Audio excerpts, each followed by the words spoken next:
임신도 못하는 게 시어머니의 목소리가 포장마차 전체에 울려 퍼졌습니다. 손님들이 일제히 저를 쳐다봤고 저는 얼굴이 화끈거렸어요. 우리 집 씨 말린다고 소문 다 났어. 넌 밥만 축내는 식충이냐? 고개를 들 수 없었어요. 임신도 못하는 게 김밥이랑 국수는 잘 처먹네. 그래서 살만 찌우냐? 그날 밤 저는 비 오는 영도 거리에 캐리어 하나만 끌고 쫓겨났습니다. 안녕하세요. 여러분, 제 이야기를 들어주세요. 저는 한지연이라고 하고요. 올해 35살입니다. 지금부터 제가 겪었던 일들을 차근차근 말씀드리려고 해요. 어쩌면 듣기에 힘든 이야기일 수도 있지만 끝까지 들어주시면 정말 감사하겠습니다. 시작하기 전에 구독과 좋아요 꼭 눌러주세요. 이제 시작하겠습니다. 저는 부산 영도에서 살았어요. 영도다리 밑에 작은 포장마차가 하나 있는데 거기가 바로 제 시어머니께서 운영하시는 곳이었습니다. 시어머니 성함은 오말자, 올해 70살이세요. 40년째 그 자리에서 오뎅이랑 국수, 김밥을 팔면서 생계를 이어오셨죠. 날씨가 좋든 나쁘든 비가 오든 눈이 오든 매일 그 자리를 지키셨어요. 저는 시어머니 일을 도우면서 살았습니다. 결혼하고 나서 자연스럽게 그 일을 맡게 되었어요. 아침 일찍 일어나서 장을 보고 재료를 손질하고 국물을 끓이고 김밥을 마는 게 제 하루였습니다. 처음엔 서툴렀지만 시간이 지나면서 손에 익었어요. 오뎅을 꼬챙이에 꿰는 것도, 국수 면발을 삶는 것도, 김밥 밥을 얇게 펴는 것도 이젠 눈 감고도 할 수 있을 정도가 되었죠. 영도의 밤 공기는 참 차가웠습니다. 특히 겨울이 되면 바닷바람이 뼈속까지 파고들었어요. 포장마차 천막이 바람에 펄럭이면 저는 재빨리 가스불을 더 올리고 국물 냄비를 중앙으로 옮겼습니다.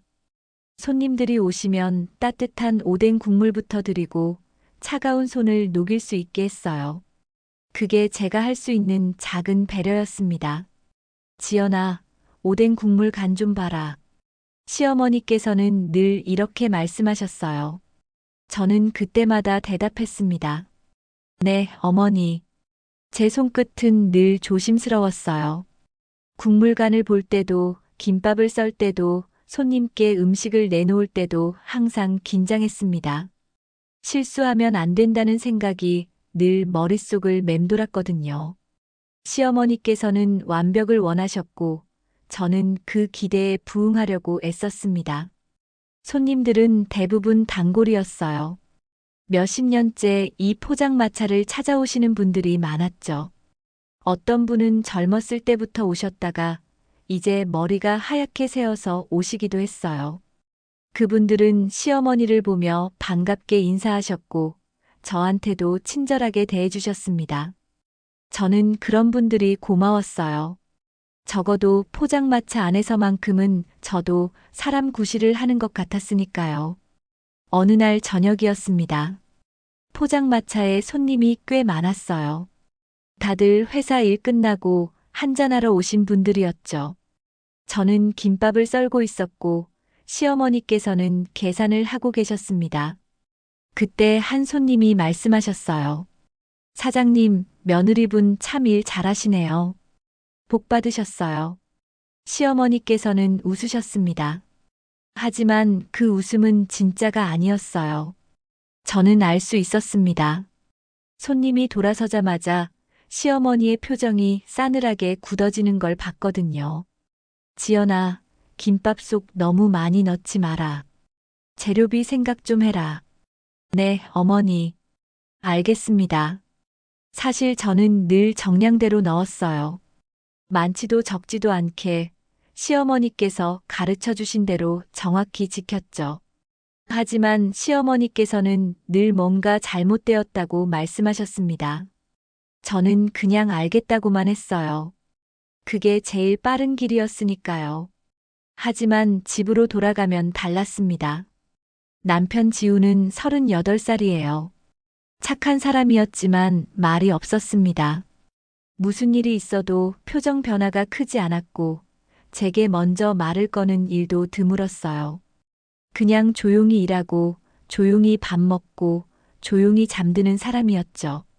저는 지훈과 결혼한 지 5년이 되었습니다. 처음엔 행복했어요.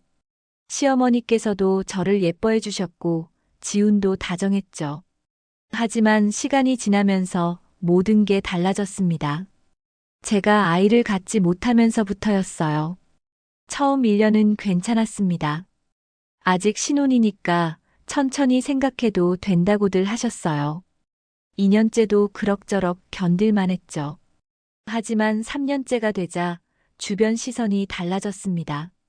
시어머니께서는 은근히 제게 병원에 가보라고 하셨고 동네 아주머니들은 수군거리기 시작했어요.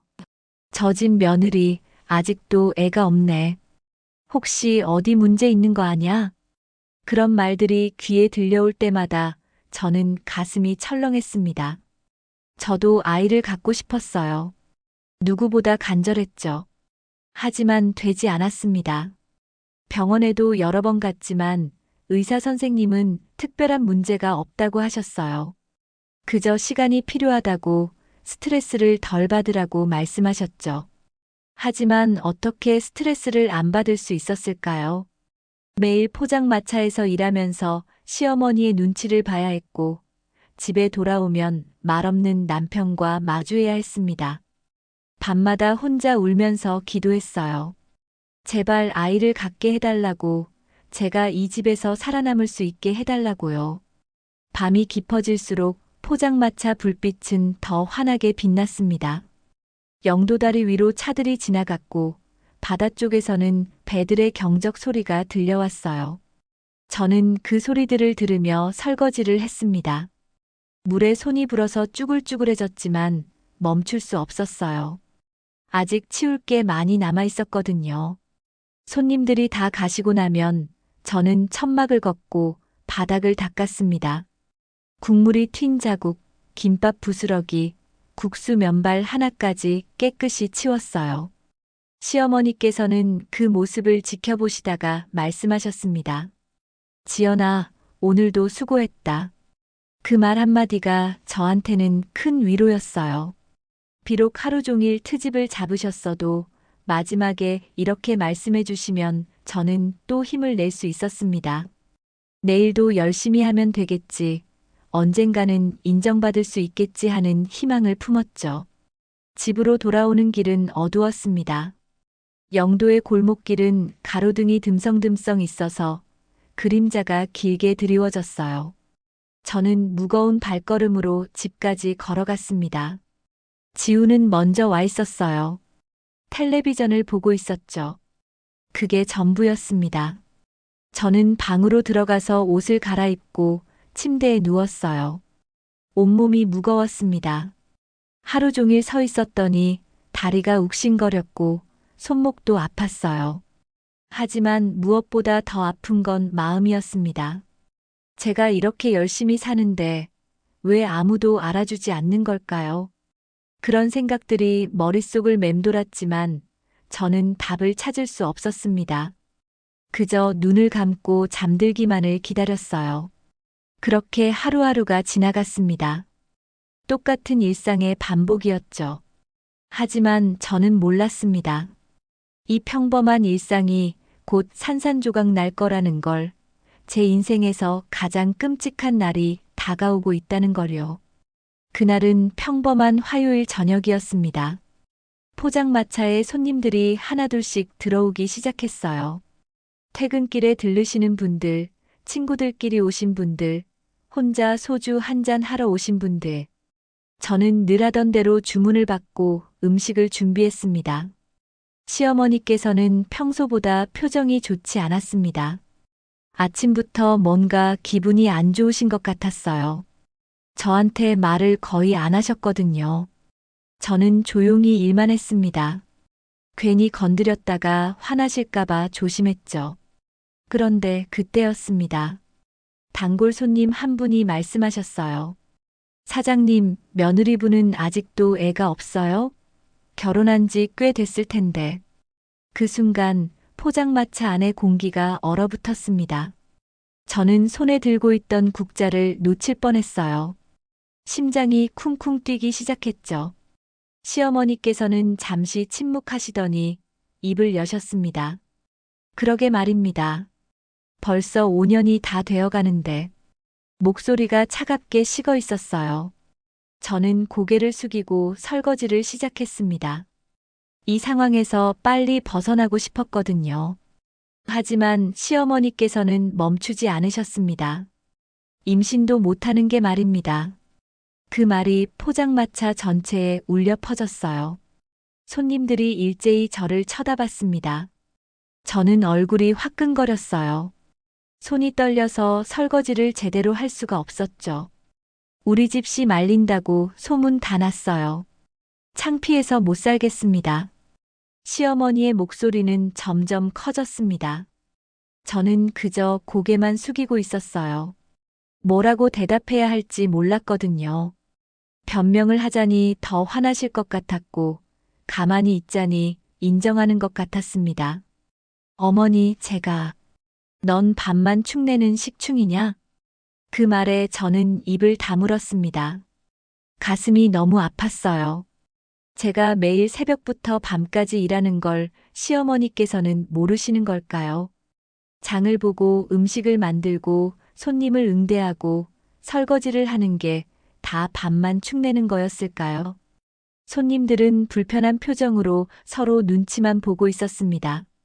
어떤 분은 자리에서 일어나려는 것 같았어요. 분위기가 너무 이상해진 거죠. 하지만 시어머니께서는 멈추지 않으셨습니다.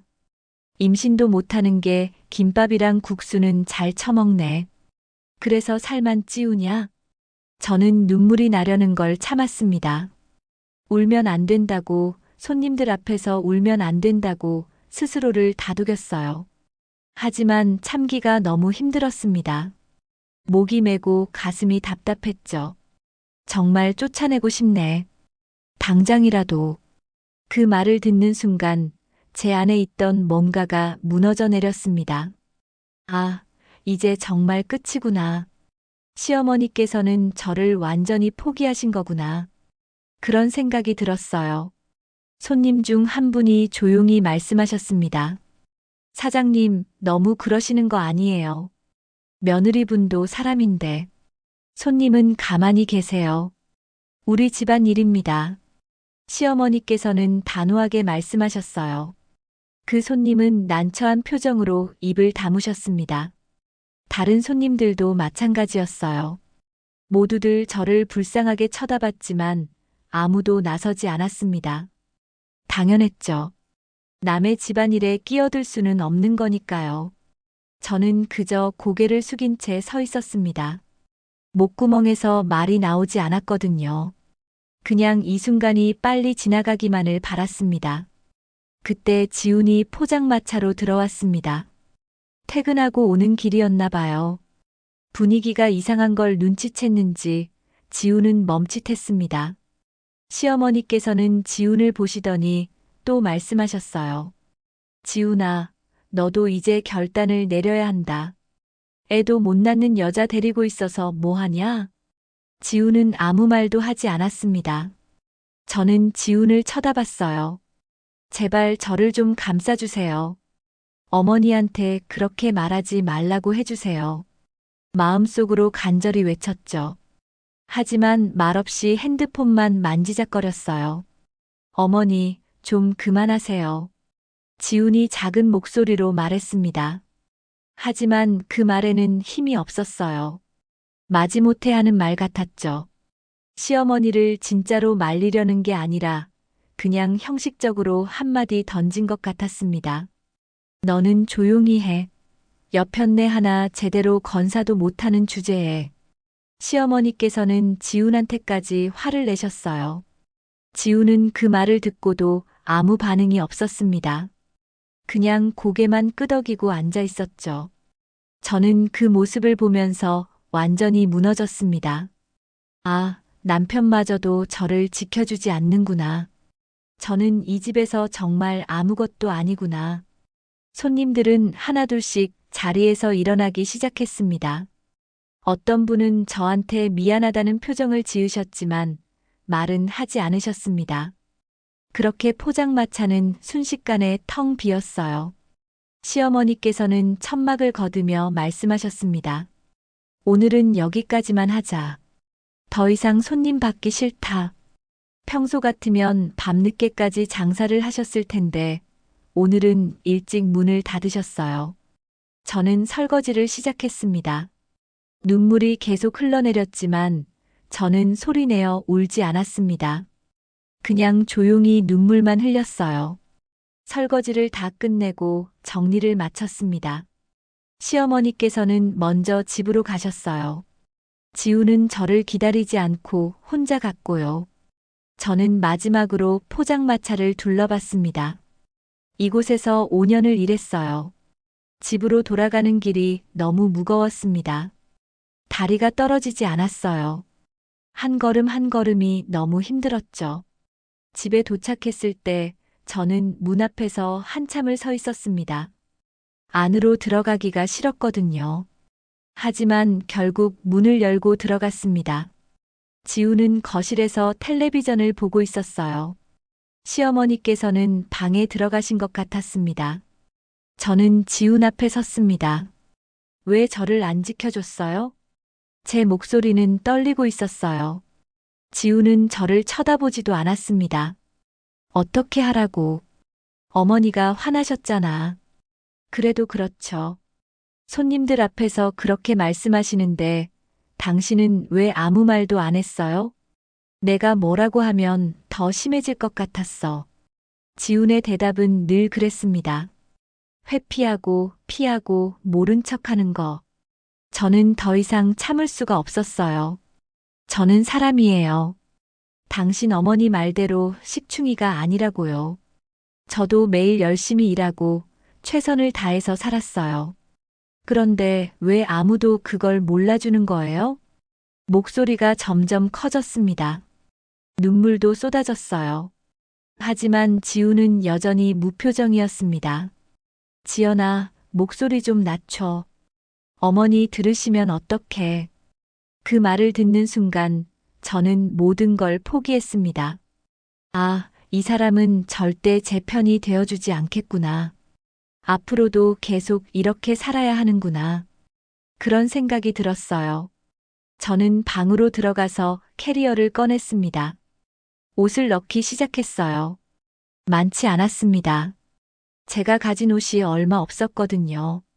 속옷 몇 벌, 바지 2벌, 티셔츠 서너 장. 그게 전부였어요. 지훈이 방문을 열고 들어왔습니다. 뭐해? 집 나갈 거예요. 갑자기 왜? 저는 웃었습니다. 갑자기라니요. 5년 동안 쌓여온 일인데 갑자기라고 하시네요. 더 이상 못 살겠어요. 여기서는. 그래도 어디 갈 데라도 있어? 없었습니다. 친정은 멀었고 친구들도 거의 연락을 안 한 지 오래됐어요. 하지만 상관없었습니다.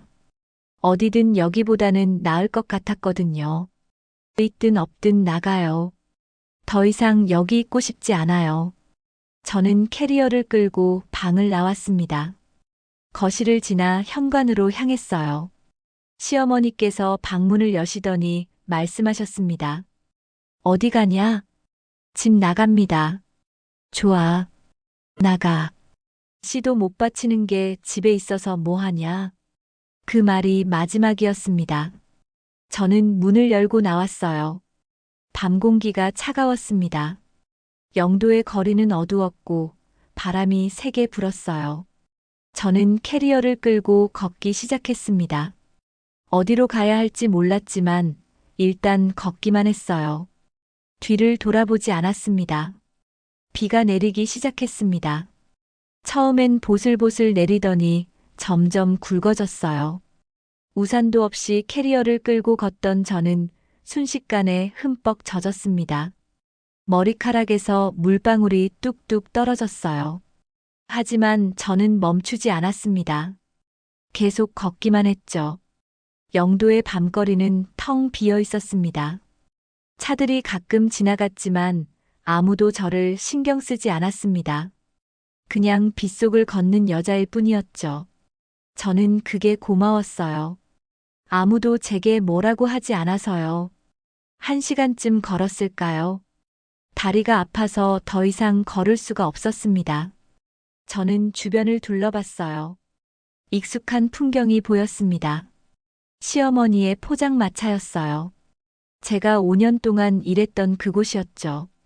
문은 닫혀 있었고 천막만 덮여 있었습니다. 저는 천막 아래로 들어가서 앉았습니다. 비는 계속 내렸지만 천막이 막아줘서 조금은 나았어요.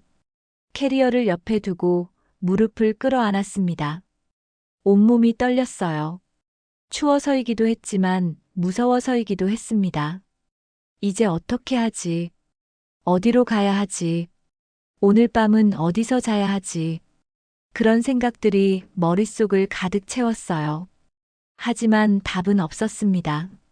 저는 그저 무릎을 끌어안고 앉아 있을 수밖에 없었죠. 손을 봤습니다. 오뎅국 냄새가 아직도 배어 있었어요. 아무리 씻어도 지워지지 않는 냄새였죠.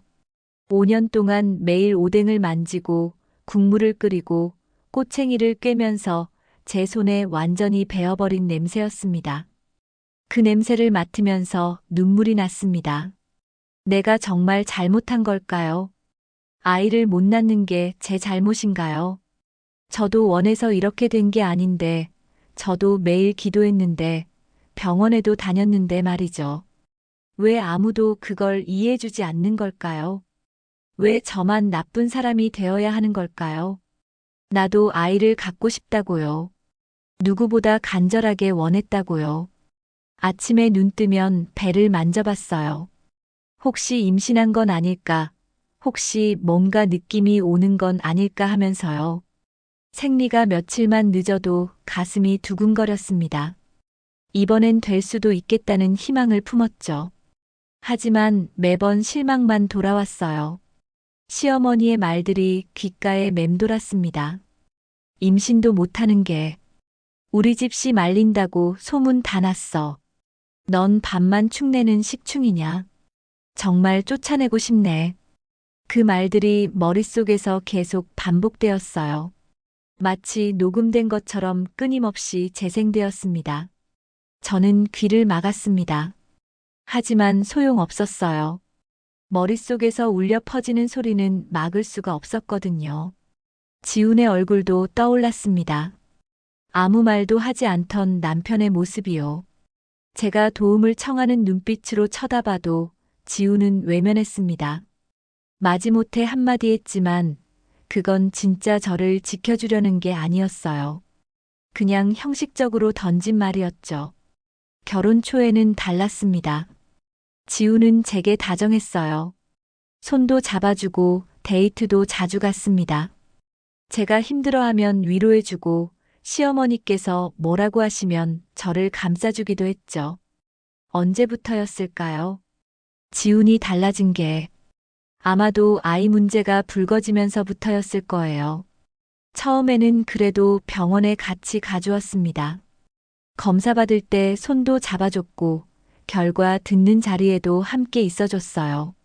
하지만 시간이 지날수록 지우는 무관심해졌습니다. 병원 가는 것도 귀찮아했고 제 이야기를 들어주지도 않았어요. 그러더니 나중에는 아예 대화 자체를 피했습니다. 저는 외로웠습니다. 남편도 시어머니도 아무도 제 편이 아니었어요. 친정 부모님께는 차마 말씀드릴 수가 없었습니다. 걱정하실 게 뻔했거든요. 친구들도 다들 결혼해서 각자 바쁘게 살고 있었어요. 연락하기가 미안했죠. 그렇게 저는 점점 혼자가 되어갔습니다. 천둥 소리도 들렸어요. 번개가 번쩍이면서 하늘을 밝혔습니다. 저는 몸을 더 움츠렸어요. 추위가 뼛속까지 파고들었습니다. 젖은 옷이 살갗에 달라붙어서 불편했지만 갈아입을 수도 없었어요. 여기가 어디입니까? 포장마차 천막 아래였죠. 이곳에서 5년을 일했습니다. 제 20대 후반부터 30대 중반까지 제 젊음을 다 바친 곳이었어요. 쉬는 날도 거의 없었죠. 명절 때만 하루 이틀 쉬었고 나머지는 다 일했습니다. 손을 또 봤습니다. 굳은 살이 박혀 있었어요. 칼질을 많이 해서 생긴 것들이었죠. 엄지손가락에는 화상 자국도 있었습니다. 국물을 끓이다가 튄 게 되었던 거예요. 손목도 아팠습니다. 이 모든 게 무슨 의미가 있었을까요? 제가 이렇게 열심히 일한 게 뭐가 남았을까요? 아무것도 없었습니다.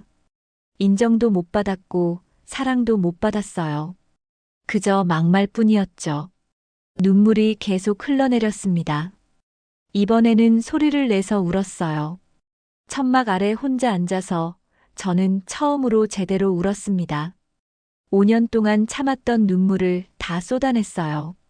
얼마나 울었을까요? 목이 쉴 정도로 울고 나니 조금은 후련했습니다. 하지만 여전히 앞길은 막막했어요. 지금 몇 시지? 핸드폰을 꺼내서 봤습니다. 새벽 2시였어요. 배터리는 30% 남았고요. 어디라도 가야 했습니다. 여기서 밤을 새울 수는 없었어요. 찜질방이라도 가야겠다고 생각했습니다. 돈이 얼마나 있나 지갑을 확인했어요. 5만원권 1장, 만원권 2장. 7만원이 전부였습니다. 그동안 번 돈은 조금 남겨놓고 거의 다 시어머니께 드렸거든요. 생활비 명목으로요. 7만원으로 얼마나 버틸 수 있을까요? 찜질방 하루에 10,000원쯤 하니까 일주일은 버틸 수 있을 거예요. 그 다음은요? 그 다음은 어떻게 해야 하죠? 일자리를 구해야 할까요? 근데 무슨 일을 할 수 있을까요? 저는 포장마차 일밖에 못 해봤는데요. 머리가 복잡했습니다. 생각할수록 막막했어요. 하지만 일단 오늘 밤은 넘겨야 했습니다. 저는 일어서서 캐리어를 끌었어요. 천막을 벗어나니 비가 얼굴에 맞았습니다. 차가운 빗물이 눈에 들어가서 따끔했어요. 영도 거리를 걸으면서 뒤를 돌아봤습니다. 포장마차가 보였어요. 복잡한 감정이 밀려왔습니다. 미움과 그리움이 동시에 느껴졌어요. 저는 고개를 돌려서 앞만 봤습니다. 이제 뒤돌아보지 않기로 했어요. 비록 앞길이 어둡고 막막하지만 그래도 가야 했어요. 여기 머물러 있을 수는 없었으니까요. 찜질방까지 도착했을 때 저는 완전히 물에 빠진 생쥐 같았어요. 입구에서 돈을 내고 들어갔습니다. 따뜻한 공기가 저를 감쌌어요. 탈의실에서 옷을 갈아입고 목욕탕으로 갔어요. 따뜻한 물에 몸을 담갔습니다. 그제야 긴장이 풀렸어요. 저는 물속에 몸을 맡긴 채 천장을 바라봤어요. 내일은 어떻게 될까요? 모르겠습니다. 하지만 일단 오늘 밤은 이렇게 보내면 되겠죠. 그 다음 일은 내일 생각하기로 했습니다. 지금은 너무 피곤했거든요. 찜질방에서 일주일을 보냈습니다. 그 사이 저는 생각을 많이 했어요. 앞으로 어떻게 살아야 할지, 무슨 일을 해야 할지 고민했죠. 통장 잔고를 확인해 보니까 200만 원 정도 있었습니다. 그동안 조금씩 모아둔 돈이었어요. 이 돈으로 작은 고시원이라도 구해야겠다고 생각했습니다. 일주일 후 저는 영도에서 좀 떨어진 곳에 고시원을 얻었어요. 한 달에 30만 원이었습니다. 방은 작았지만 제 공간이 생겼다는 게 좋았어요. 침대와 책상, 작은 옷장이 전부였지만 충분했습니다. 적어도 여기서는 아무도 저를 욕하지 않았으니까요. 일자리를 구하기 시작했습니다. 식당, 카페, 편의점 가리지 않고 지원했어요. 하지만 쉽지 않았습니다. 나이가 많다는 이유로, 경력이 애매하다는 이유로 번번이 떨어졌죠. 포장마차 경력은 인정받지 못했어요. 정식 식당 경력이 아니라는 거였습니다. 한 달쯤 지났을까요? 결국 작은 분식집에서 일하게 되었습니다. 시급은 최저임금이었고 하루 6시간 일했어요.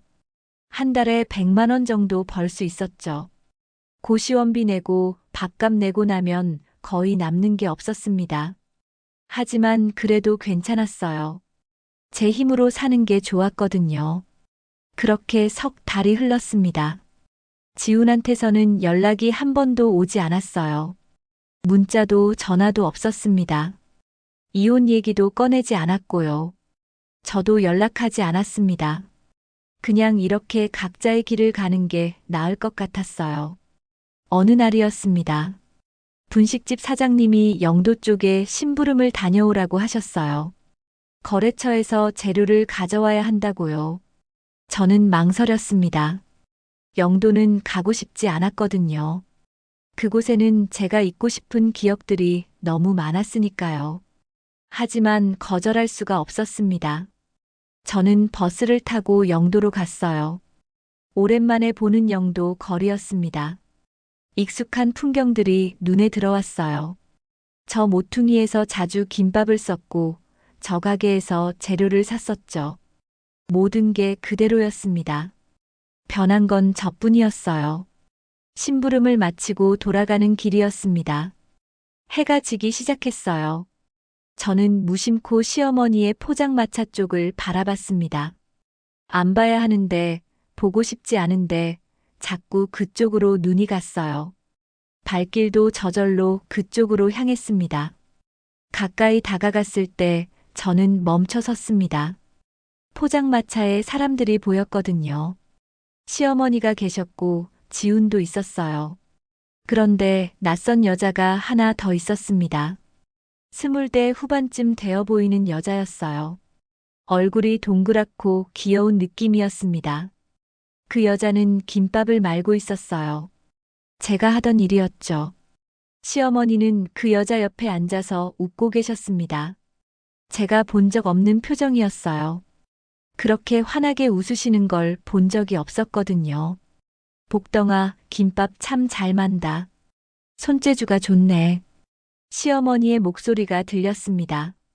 복덩이라고요. 그 여자 이름이 복덩이인가 봐요. 아니면 별명일 수도 있겠죠. 어쨌든 시어머니께서는 그 여자를 그렇게 부르고 계셨습니다. 감사합니다, 어머니. 더 열심히 배울게요. 여자의 목소리도 들렸어요. 밝고 경쾌한 목소리였습니다. 시어머니를 자연스럽게 어머니라고 부르더군요. 저는 가슴이 철렁했습니다. 설마 저 여자가 지훈의 새 부인인 건가요? 지훈을 봤습니다. 평소처럼 무표정이었지만 가끔 그 여자를 쳐다봤습니다. 그리고 아주 살짝 미소를 지었어요.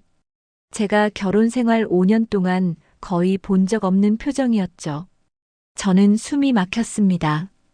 다리에 힘이 풀려서 그 자리에 주저앉을 뻔했어요. 왜 이렇게 가슴이 아픈 걸까요?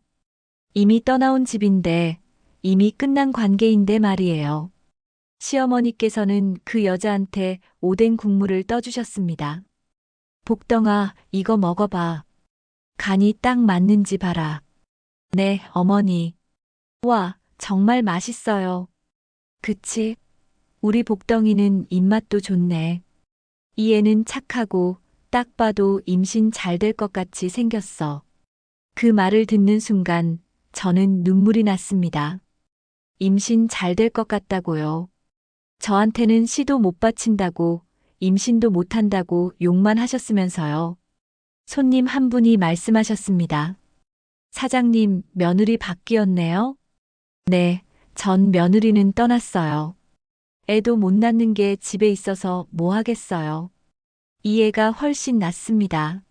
시어머니께서는 거침없이 말씀하셨어요. 전 며느리. 저를 그렇게 부르시는구나. 이름도 아니고 그냥 전 며느리라고요. 제 존재는 완전히 지워진 거였습니다. 이 애는 복덩이라고 부릅니다. 우리 집에 복을 가져다 줄 애예요. 복덩이. 그 여자한테는 예쁜 별명을 지어주시네요. 저한테는 이름조차 제대로 불러주지 않으시면서요. 항상 그냥 야, 너 이거 사. 그렇게 부르셨잖아요. 지훈이 그 여자한테 김밥 한 줄을 건넸습니다. 먹어. 고마워요. 그 여자는 웃으면서 김밥을 받았어요. 지훈도 웃었습니다. 저는 그 모습을 보면서 깨달았어요. 아, 문제는 제가 아이를 못 낳는 것만이 아니었구나. 지훈은 저를 사랑하지 않았던 거구나. 더 이상 볼 수가 없었습니다. 저는 몸을 돌려서 그곳을 벗어났어요. 눈물이 멈추지 않았어요. 시야가 흐려져서 앞이 잘 보이지 않았죠. 버스 정류장까지 뛰어갔습니다. 숨이 가슴이 터질 것 같았습니다. 왜 이렇게 아픈 걸까요? 왜 이렇게 슬픈 걸까요? 버스가 왔고 저는 올라탔습니다. 맨 뒷자리에 앉아서 창밖을 봤어요. 영도가 점점 멀어져 갔습니다. 제가 5년을 살았던 곳, 제가 젊음을 바쳤던 곳이 멀어져 가고 있었어요. 고시원에 돌아왔을 때 저는 침대에 쓰러졌습니다. 베개에 얼굴을 묻고 울었어요. 소리를 죽여가며 울었죠. 옆방 사람들이 들을까 봐요. 제 자리는 완전히 없어진 거였습니다. 새로운 여자가 제 자리를 차지했고 시어머니는 그 여자를 예뻐하고 계셨어요. 지훈도 행복해 보였습니다. 제가 없는 게 오히려 다들 편한 거였죠. 그날 밤 저는 잠을 이룰 수가 없었습니다. 눈을 감으면 포장마차가 보였고 복덩이라는 여자가 보였어요. 시어머니의 웃는 얼굴이 보였고 지훈의 미소가 보였습니다. 저는 그 이미지들을 지우려고 애썼지만 지워지지 않았어요. 그날 이후로 석 달이 더 지났습니다. 저는 영도에 다시는 가지 않으려고 애썼어요. 그 근처를 지나는 일도 피했죠. 하지만 부산이 넓다고 해도 결국 좁은 동네였습니다. 완전히 피할 수는 없었어요. 분식집 일은 계속했습니다. 사장님께서 저를 믿어주셔서 조금씩 시간을 늘려주셨어요. 이제는 하루 8시간씩 일했고 한 달에 150만 원 정도 벌 수 있게 되었죠. 여전히 넉넉하지는 않았지만 그래도 살아갈 수는 있었습니다. 어느 날 오후였습니다. 분식집에 단골 손님 한 분이 오셨어요. 영도에 사시는 아주머니였는데 가끔 이쪽까지 오셔서 떡볶이를 드시곤 했죠. 그분이 주문을 하시면서 말씀하셨습니다. 아가씨, 영도 사람이라더니 혹시 영도 포장마차 아세요? 오말자 씨 하는 거. 제 손이 떨렸습니다. 국자를 놓칠 뻔했어요. 왜 하필 그 이야기를 하시는 걸까요? 아, 네. 조금은 알아요. 최대한 태연한 척 대답했습니다. 아주머니는 계속 말씀하셨어요. 거기 며느리가 임신했대요. 배가 제법 나왔더라고요. 사장님이 얼마나 좋아하시는지 온 동네 다니면서 자랑하더만. 가슴이 철렁했습니다. 석 달 전에 봤을 때는 그런 기색이 없었는데 그 사이에 임신을 한 거였나 봐요. 저는 떡볶이를 저으면서 고개만 끄덕였습니다. 그런데 말입니다. 아주머니께서 목소리를 낮추셨어요. 뭔가 비밀을 말하려는 듯한 목소리였죠. 이상한 소문이 돌더라고요. 며느리가 임신한 게 좀 수상하다고요. 네. 저도 모르게 물었습니다. 아주머니는 주변을 둘러보시더니 작은 목소리로 말씀하셨어요. 글쎄, 결혼한 지 얼마 안 됐는데 벌써 임신을 했다는 게 좀 그렇잖아요. 게다가 그 여자 원래 남자친구가 따로 있었대요. 동네에서 본 사람들이 있다나 뭐라나. 저는 더 이상 듣고 싶지 않았습니다. 그 집안 이야기는 이제 제가 상관할 바가 아니었거든요. 떡볶이를 내드리고 저는 다시 일에 집중하려고 애썼습니다. 하지만 머릿속에서 아주머니의 말이 계속 맴돌았어요. 복덩이가 임신했다는 것, 그리고 수상하다는 소문. 왜 제 가슴이 이렇게 두근거리는 걸까요? 일주일쯤 지났을 때였습니다. 저는 장을 보러 시장에 갔어요. 그런데 시장이 하필 영도 쪽이었습니다. 다른 곳도 있었지만 거기가 제일 싸고 신선했거든요. 저는 조심스럽게 시장을 돌아다녔어요. 혹시라도 아는 사람을 만날까봐 모자를 푹 눌러 쓰고 다녔죠. 장을 다 보고 돌아가는 길이었습니다. 해가 저물고 있었어요.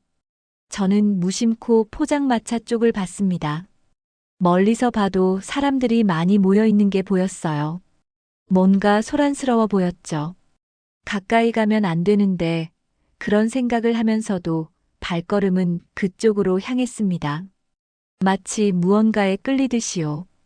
포장마차 앞까지 갔을 때 저는 뒤쪽 전봇대 뒤에 숨었어요. 거기서 상황을 지켜봤습니다. 시어머니와 지훈이 포장마차 안에 있었어요. 복덩이도 있었는데 배가 많이 나와 있었습니다. 임신 5개월쯤 되어 보였어요. 그런데 분위기가 이상했습니다. 시어머니의 얼굴이 굳어 있었고 지훈은 종이 한 장을 손에 들고 있었어요. 이게 대체 무슨 소리냐? 시어머니의 목소리가 들렸습니다. 화가 잔뜩 난 목소리였어요. 지훈은 고개를 숙이고 있었습니다.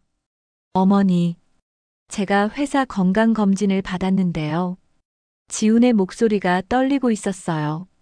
저는 숨을 죽이고 더 귀를 기울였습니다. 주변 사람들이 혹시나 해서 검사를 한번 해보라고 해서요. 비뇨기과에서 정밀 검사를 받았습니다. 그래서 무정자증이래요, 어머니. 그 순간 시간이 멈춘 것 같았습니다. 무정자증이라고요. 지훈이 무정자증이라고요. 저는 귀를 의심했어요. 제가 잘못 들은 걸까요? 시어머니께서는 그 자리에 굳어버리셨습니다. 손에 들고 있던 김밥이 바닥에 떨어졌어요. 지훈은 종이를 시어머니께 내밀었습니다. 여기 진단서요. 의사 선생님이 그러시는데 선천적으로 정자가 없대요. 치료도 안 된대요. 저는 온몸에 소름이 돋았습니다. 무정자증. 선천적으로 정자가 없다고요. 그럼 그동안 제가 임신을 못한 건 제 잘못이 아니었던 거예요. 지훈 때문이었던 거잖아요. 시어머니께서 복덩이를 노려봤습니다. 그럼 내 뱃속에 있는 애는 누구 애냐? 복덩이는 얼굴이 새하얗게 질렸어요. 말을 더듬기 시작했습니다. 그게, 어머니, 똑바로 말해. 누구 애냐고. 시어머니의 목소리는 포장마차 전체를 울렸습니다. 주변 사람들이 모여들기 시작했어요. 다들 무슨 일인가 싶어서 쳐다봤죠. 죄송합니다. 전 남자친구예요. 복덩이가 작은 목소리로 말했습니다. 그 순간 시어머니께서는 복덩이의 뺨을 때렸어요. 찰싹하는 소리가 크게 들렸습니다. 이 거짓말쟁이야. 사기꾼아. 죄송합니다, 어머니. 죄송해요. 복덩이는 울면서 빌었습니다. 하지만 시어머니는 멈추지 않으셨어요. 당장 꺼져. 내 눈앞에서 사라져. 복덩이는 짐을 챙겨서 도망치듯 나갔습니다. 시어머니께서는 그 모습을 보시더니 주저앉으셨어요. 지훈도 멍하니 서 있었고요. 시어머니께서는 고개를 감싸주셨어요. 그럼 지연이는? 그 말을 듣는 순간 저는 눈물이 쏟아졌습니다. 이제야 아시는 거예요. 이제야 제 잘못이 아니었다는 걸 깨닫는 거예요. 하지만 너무 늦었습니다. 이미 저는 모욕당했고 상처받았어요. 지훈이 말했습니다. 제가 검사를 일찍 받았어야 했는데 지연이한테 미안합니다. 미안하다고요. 지금 와서 미안하다고 하면 뭐가 달라지나요? 이미 지나간 5년의 시간은 돌아오지 않는데요. 시어머니께서 울기 시작하셨습니다. 50년 넘게 포장마차를 운영하시면서 온갖 힘든 일을 겪으셨을 텐데 그렇게 우시는 걸 처음 봤어요. 지훈도 고개를 숙이고 서 있었습니다. 주변 사람들이 수군거리기 시작했습니다. 저 집 며느리가 사기꾼이었네. 아니, 애가 다른 남자였어? 그럼 전 며느리는 억울했겠네. 맞아. 전 며느리 참 착하고 일 잘했는데. 저는 더 이상 그 자리에 있을 수가 없었습니다. 몸을 돌려서 그곳을 벗어났어요. 걸음이 빨라졌고 나중에는 뛰고 있었습니다. 눈물이 멈추지 않았어요. 고시원에 도착해서 문을 잠그고 침대에 쓰러졌습니다. 울음이 터져 나왔어요. 이번에는 억울해서 우는 게 아니었습니다. 분노와 슬픔이 뒤섞인 울음이었죠. 제 잘못이 아니었어요. 제가 임신을 못한 게 제 잘못이 아니었다고요. 지훈이 무정자증이었던 거예요. 그날 밤 저는 결심했습니다. 이대로 끝낼 수 없다고요. 제가 받은 고통을, 제가 당한 모욕을 반드시 갚아주겠다고요. 어떻게든 복수하겠다고 다짐했습니다. 복수를 결심한 후 저는 먼저 정보를 모으기 시작했습니다. 영도 동네 사람들을 통해서 시어머니 집안 상황을 알아봤어요. 그렇게 해서 알게 된 사실들이 있었습니다. 복덩이는 도망갔다고 했어요. 그날 밤 짐을 싸서 나간 후 연락이 끊겼대요. 전화도 받지 않고 집에도 돌아오지 않았다고 하더군요. 하지만 문제는 거기서 끝이 아니었습니다. 복덩이가 빚을 지고 도망갔다는 거예요. 시어머니 명의로 대출을 받았대요. 얼마냐고요? 5천만 원이나 됐습니다. 복덩이가 사업한다고 카페를 차린다고 거짓말을 하면서 시어머니를 설득했대요. 시어머니께서는 며느리를 믿고 보증을 서주셨던 거죠. 그 돈은 흔적도 없이 사라졌습니다. 복덩이의 전 남자친구와 함께 쓴 거라는 소문이 돌았어요. 어쨌든 시어머니께는 5천만 원의 빚이 남았고 포장마차 수입으로는 갚을 수가 없었습니다. 더 큰 문제는 집이었어요. 시어머니께서 사시던 그 집 말입니다.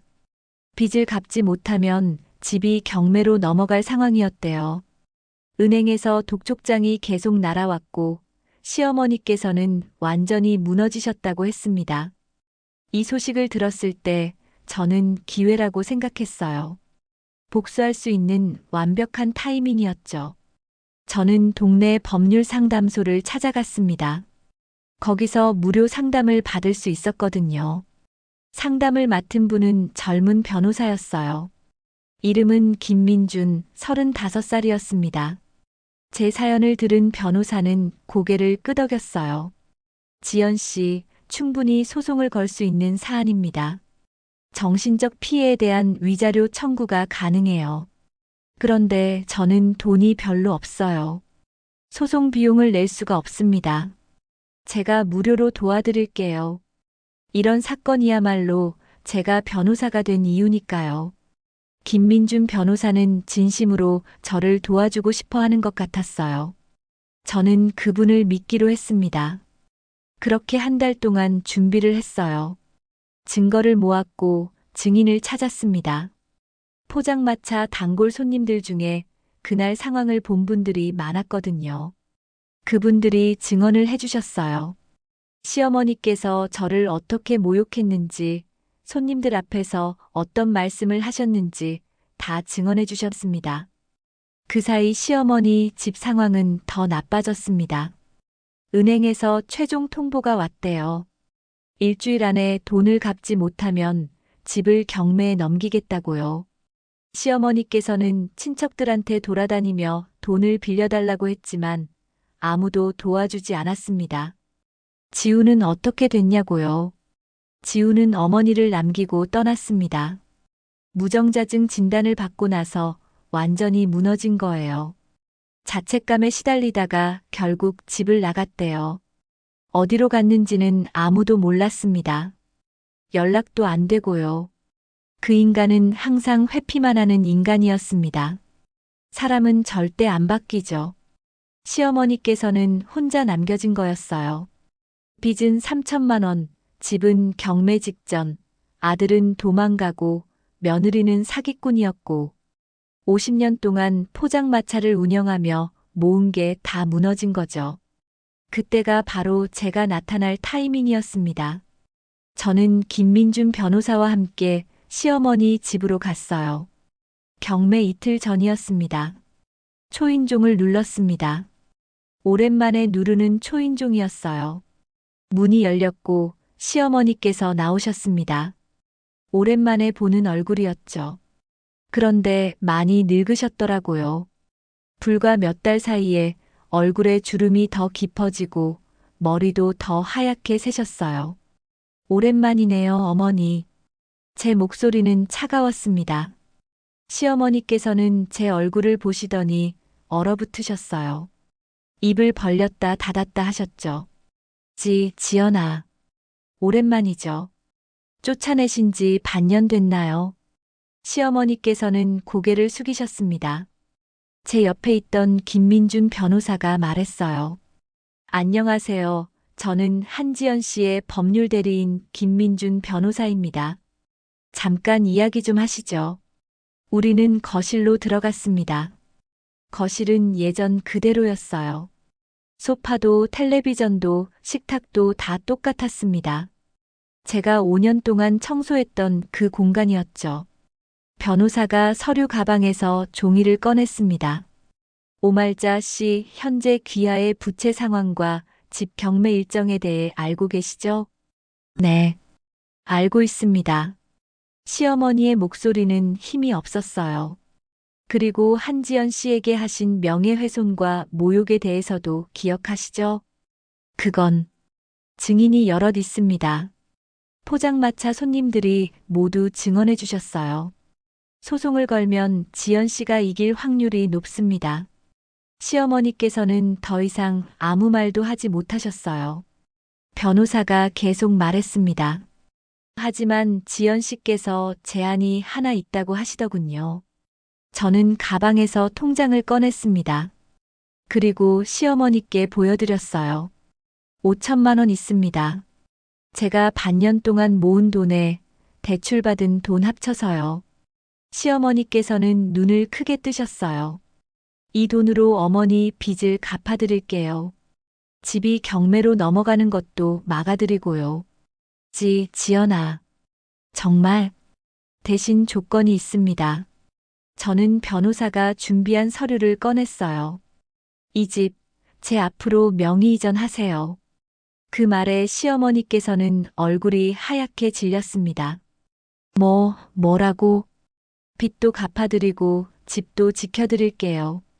대신 명의는 제 이름으로 바꾸는 겁니다. 어머니께서는 계속 여기 사실 수 있어요. 쫓아내지 않을게요. 저처럼요. 마지막 말에 힘을 주었습니다. 시어머니께서는 말문이 막히신 듯 했어요. 안 그러면 이틀 후에 집은 경매로 넘어갑니다. 어머니께서는 거리로 나가시는 거고요. 선택하세요. 변호사가 서류를 시어머니께 내밀었습니다. 여기 서명만 하시면 됩니다. 집 명의 이전 동의서예요. 시어머니께서는 떨리는 손으로 서류를 받아들으셨어요. 한참을 읽으시더니 눈물을 흘리셨습니다. 지연아, 내가 너한테 너무 못했구나. 지금 와서 그런 말씀하지 마세요. 어머니께서는 선택만 하시면 돼요. 서명하실 건가요, 말 건가요? 시어머니께서는 더 이상 버틸 수가 없으셨나 봐요. 펜을 들어서 서명을 하셨습니다. 떨리는 손으로 천천히요. 서류를 받아든 변호사가 말했습니다. 내일 등기소에 가서 명의 이전 절차를 밟겠습니다.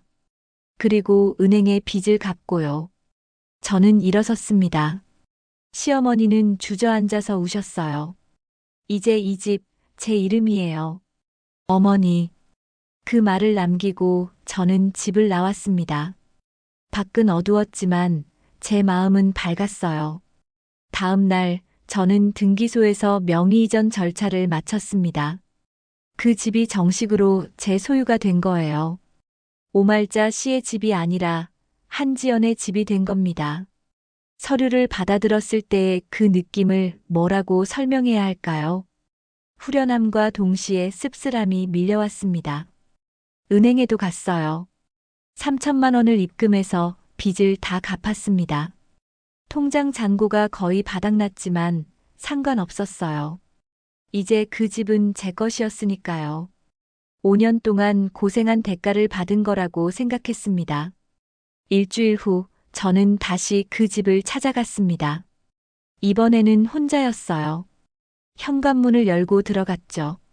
이제는 제 집이니까 초인종을 누를 필요도 없었습니다. 열쇠는 이미 제가 갖고 있었거든요. 시어머니께서는 거실 소파에 앉아 계셨어요. 텔레비전도 켜지 않고 그냥 멍하니 앉아 계셨습니다. 제가 들어가는 소리를 듣고도 돌아보지 않으셨어요. 제 발소리를 들으시고 나서야 천천히 고개를 돌리셨죠. 왔구나. 힘없는 목소리였습니다. 저는 시어머니 앞에 섰어요. 내려다보는 제 자신이 낯설게 느껴졌습니다. 예전에는 늘 고개를 숙이고 서 있었는데, 이제는 당당하게 서 있었으니까요. 네, 왔습니다. 시어머니께서는 제 얼굴을 바라보셨어요. 그 눈빛에는 후회가 가득했습니다. 지연아, 내가 정말 미안하다. 무슨 말씀이세요? 내가 미쳤었다. 그땐 몰랐어. 내가 잘못한 게 아니었는데, 내가 얼마나 힘들었을지. 시어머니의 목소리가 떨렸어요. 눈에서 눈물이 흘러내렸습니다. 나는 손주를 보고 싶었던 거야. 그것만 생각하느라 내 마음은 전혀 헤아리지 못했어. 임신이 안 되는 게 얼마나 괴로웠을지, 내가 얼마나 상처받았을지. 저는 가만히 서서 들었습니다. 시어머니께서는 계속 말씀하셨어요. 지훈이가 무정자증이라는 걸 알았을 때 나는 정말 후회했다. 내가 그렇게 열심히 일하고 최선을 다했는데 나는 널 내쫓았잖니. 손님들 앞에서 욕하고 식충이라고 했어. 그게 얼마나 잔인한 말인지 이제야 알겠더라. 시어머니께서는 소파에서 내려와 무릎을 꿇으셨습니다. 그 모습을 보는 순간 저는 숨이 멎는 것 같았어요. 70살 노인이 제 앞에 무릎을 꿇고 계시는 겁니다. 지연아, 나를 용서해다오. 내가 잘못했어. 내가 정말 잘못했어. 시어머니께서는 제 바지 끝을 잡으셨어요. 눈물을 흘리면서 빌었습니다. 50년 동안 포장마차를 운영하며 허리 한 번 굽히지 않으셨던 분이 지금 제 앞에 무릎을 꿇고 계시는 거예요. 예전에 저였다면 어땠을까요? 아마 같이 울면서 어머니를 일으켜 세웠을 거예요. 괜찮다고 다 지나간 일이라고 말했겠죠. 하지만 지금의 저는 달랐습니다. 저는 시어머니를 내려다봤어요. 차갑게 웃었습니다. 어머니, 늦었어요. 그 말에 시어머니께서는 얼굴을 들었습니다. 제 얼굴을 쳐다보셨죠. 용서는요, 어머니께서 저한테 손님들 앞에서 절 모욕하실 때 제가 얼마나 아팠는지 생각하셨어야 해요. 지연아, 저도 사람이에요.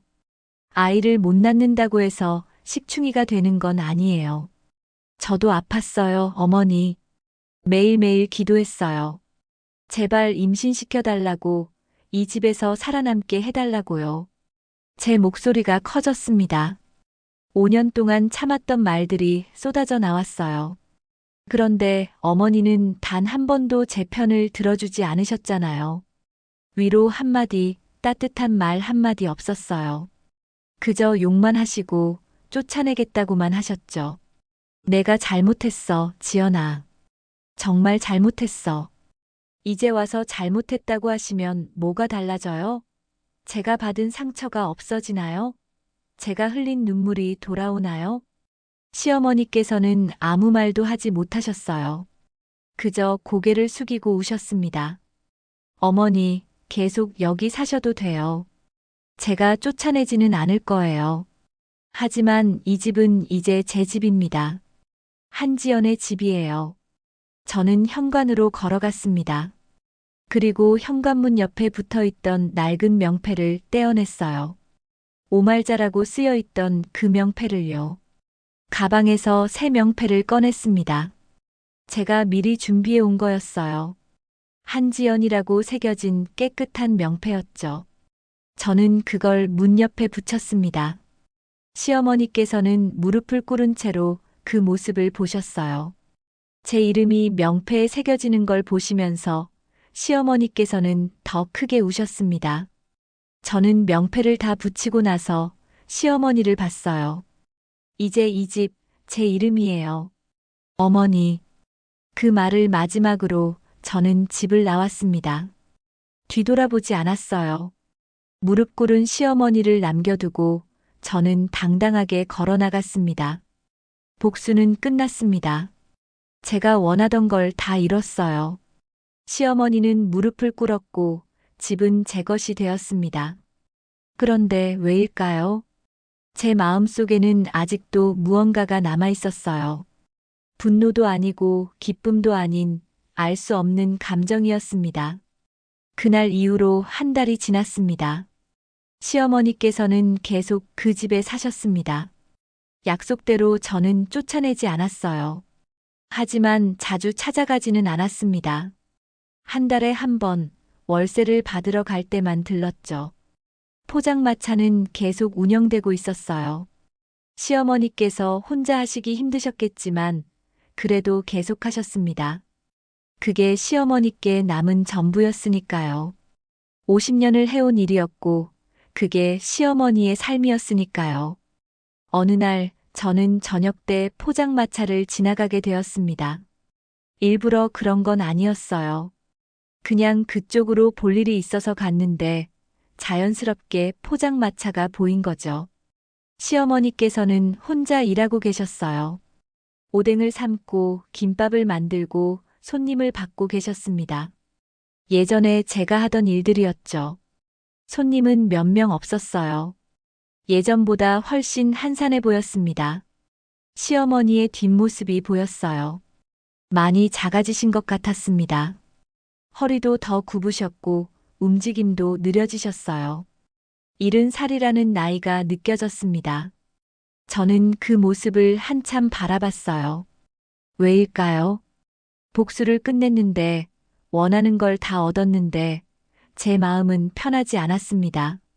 시어머니의 그 작은 뒷모습을 보니까 가슴 한편이 아려왔어요. 저는 포장마차로 걸어갔습니다. 천막을 들추고 안으로 들어갔어요. 시어머니께서 돌아보셨습니다. 제 얼굴을 보시고는 놀라셨죠. 지연아, 어머니, 혼자 하시기 힘드시죠? 시어머니께서는 아무 말씀도 하지 못하셨어요. 저는 앞치마를 둘렀습니다. 오랜만에 입는 앞치마였어요. 손에 익은 느낌이었죠. 오늘만 도와드릴게요. 지연아, 너. 말씀하지 마세요. 그냥 일이나 합시다. 저는 오뎅을 꼬챙이에 꿰기 시작했습니다. 손이 기억하고 있었어요. 5년 동안 매일 하던 일이었으니까요. 국물간도 봤습니다. 조금 싱거워서 소금을 더 넣었어요. 시어머니께서는 제 옆에서 김밥을 말고 계셨습니다. 우리는 말없이 일했어요. 예전처럼요. 하지만 예전과는 달랐습니다. 이제 저는 눈치를 보지 않았거든요. 당당하게 일했어요. 손님들이 하나둘씩 들어왔습니다. 단골 손님들이었어요. 저를 알아보시는 분들도 있었죠. 어머, 며느리분 다시 오셨네요? 오늘만 도와드리러 왔어요. 그래도 이렇게 도와주시니 좋네요. 예전처럼 활기가 도는 것 같아요. 손님들은 기뻐하셨습니다. 포장마차에 다시 웃음소리가 들렸어요. 오랜만에 느껴보는 분위기였습니다. 일을 끝내고 정리를 할 때였습니다. 시어머니께서 조용히 말씀하셨어요. 고맙다, 지연아. 괜찮아요.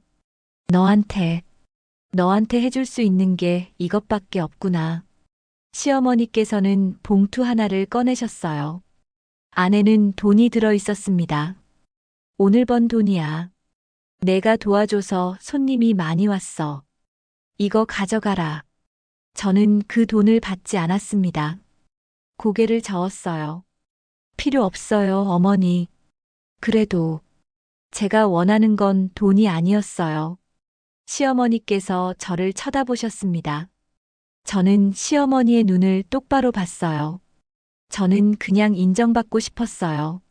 제가 여기서 열심히 일했다는 걸, 최선을 다했다는 걸 인정받고 싶었던 거예요. 지연아, 이제는 괜찮아요.